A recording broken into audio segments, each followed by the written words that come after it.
No rest for the wicked. It's day 2 of testing at Navarra, with 11 of the 13 bikes that made it onto the track on Monday returning once more to continue exploring the 3.9km circuit.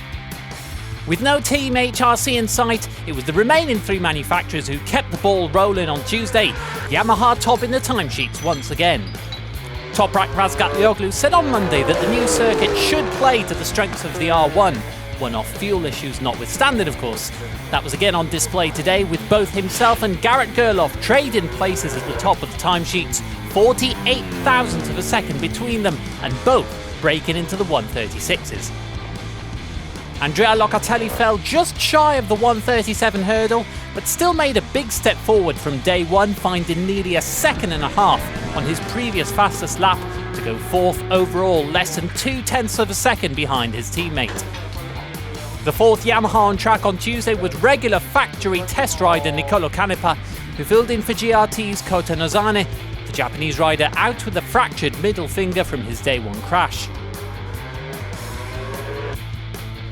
The one rider who managed to keep up with the Yamahas over a single lap was once again Jonathan Rea with 136.97. The championship leader put in 45 laps in the morning, with KRT opting once again to only use up half a day of their testing allocation, which is 10 days over a full year. Alex Lowe's day was stunted by a total of 3 crashes, 2 of which brought out red flags at Navarra, including this high-speed tumble at turn 1. Not the place you want to find yourself falling off at. Red flags and red lights out, rider thankfully okay, and testing done for the boys in green. Both BMW Motorride riders also kept their powder dry in the afternoon, using only half a day of track time on top of a full session on Monday. Michael van der Mark and Tom Sykes used the extra hours on Tuesday to work on a setting for the upcoming Navarra round next August, with Monday's work more focused on the rest of the season as a whole. Timing-wise, van der Mark found a second on his fastest lap to set a 137.5, with Sykes 0.4 behind.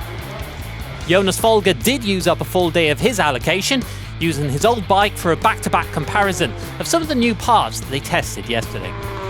And finally, 10 Kata Racing were once again the sole Supersport representatives on track at Navarra. Championship leader Domi Egerter put in a whopping 93 laps on Tuesday, adding to the 95 he completed the day before, while Galang Hendra Pratama continued seeking improvements on his R6 with a further 69 laps. They'll both have some weeks to rest now. That's not the case for the Superbike riders, who are back in action at Donington Park in less than 10 days' time.